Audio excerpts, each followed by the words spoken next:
morning all. Happy coffee. Oh, oh. Yesterday took a lot more out of me than I thought. Oh, this DIY.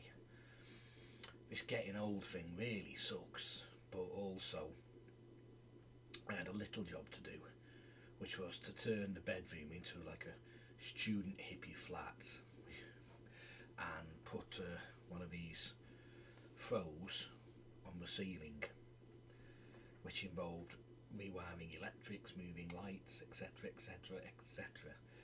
There's a few truisms.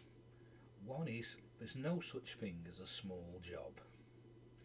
The other jobs went fine, putting a shelf up in the bathroom and making a good start on the cupboard in the end of the cellar.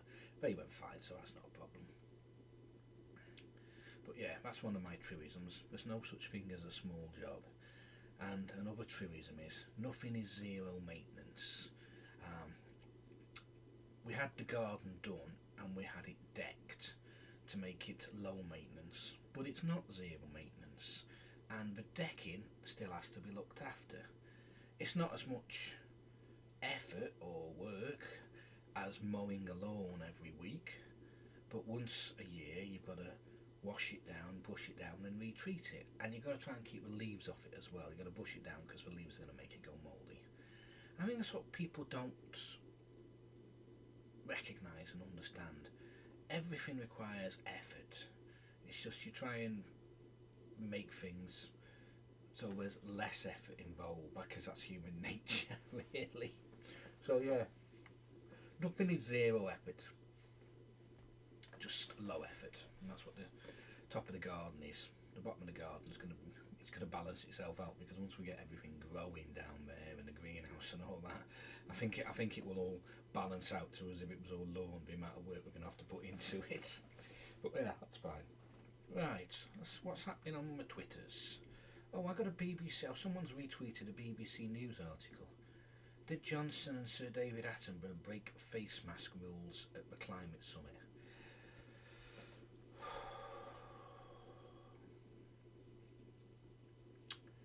See, yeah, we live in Wales, and in shops, and as in England, and I presume Scotland, on public transport, face masks are mandatory unless you have a valid reason for not wearing one. You wouldn't think so going into the shops around here.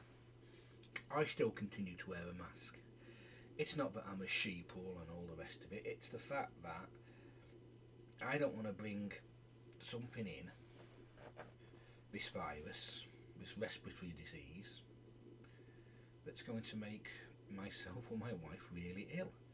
And I personally know one person who's had it, who had it last February 2020, and yeah, it's long COVID, it's still not right. I also know a couple that one had it, was testing positive for it, they were sleeping together in the same bed, and the wife didn't get it. There's very little rhyme or reason to this. I think, a lot more depends on the strength of your own immune system and diet and where. I mean, there are definitely different strains of it, but yeah, I have to be that little bit extra careful, because after having sepsis at least 3 times, the wife's immune system and internal organs are a little bit weaker, a little bit more shot than most people's, and I don't want to be the reason why. And it is a pain, it's a nuisance, the masks. I mean, yeah, I have like I call them Y-front masks actually. They're like white fabric, stretchy, and they sort of fit around the face a lot better. But my glasses still steam up coming in and out of shops, and that's a nuisance and that's a pain. But they don't affect your breathing. They don't affect how you can go about your day, really. So, as you know, I will continue to wear a mask until this COVID thing is it's still a thing. I don't know where we're at, with it all, and I've spent 5 minutes rambling on about it, but I mean, everyone on universal credit and low income, they've had that £20 a week slashed off them. So is it over? That's the question. Oh, well, COVID must be over then because they've taken away the hardship payment. Well, it's obviously not, and I don't think it is. And we're heading into winter now. I mean, the temperatures around here have suddenly dropped. It's a lot colder.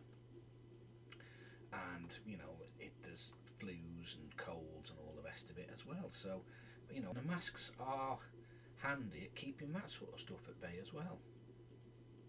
So, yeah, I will continue to wear a mask. I mean, once they make mask wear, once we say you don't have to and it's not mandatory, then I probably won't. But I'll probably still carry one in the car.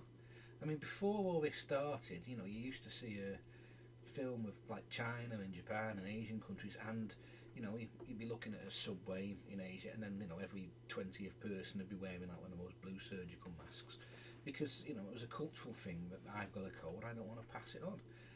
That's something we should, when people talk about cultural appropriation and things like that, but maybe that's something we should adopt. And if you have got a cold, it shouldn't be seen as any some sort of stigma or anything to wear a mask in public. Anyway, enough about the masks. It's going to get my channel kicked off the air. What else is happening?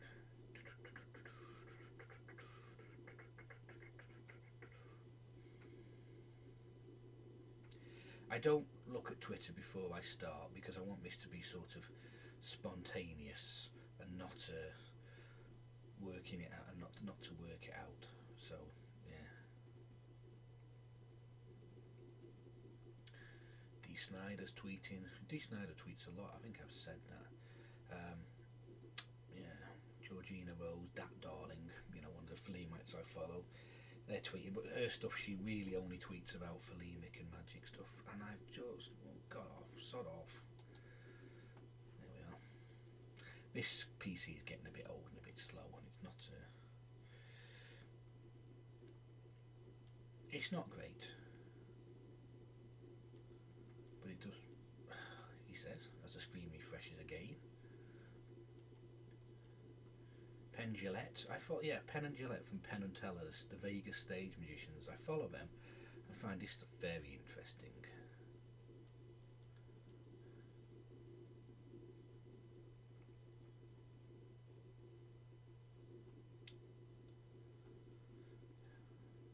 Like I say, I've started following Wim Hof as well, so that's going to mess the algorithm up.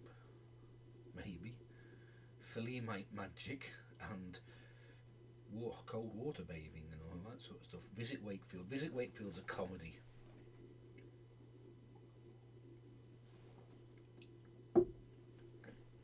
Comedy page.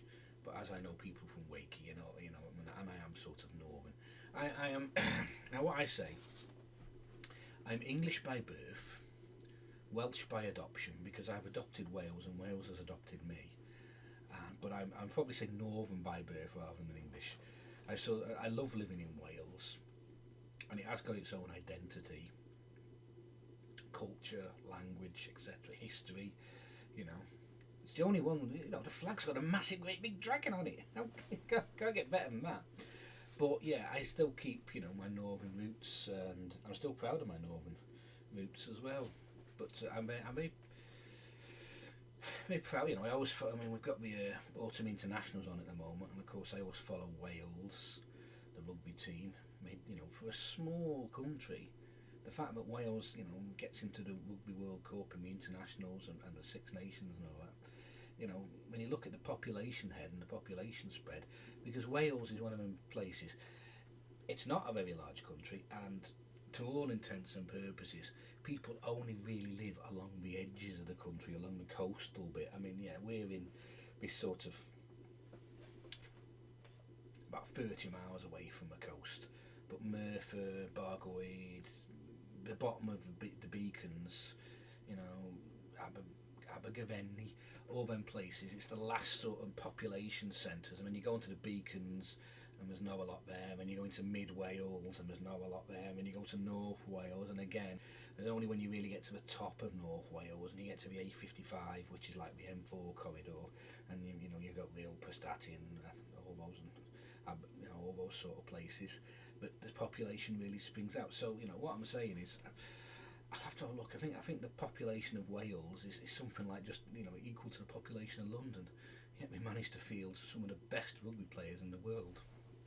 Oh, I've gone over my 10 minutes. Let's see if this will upload. Peace out.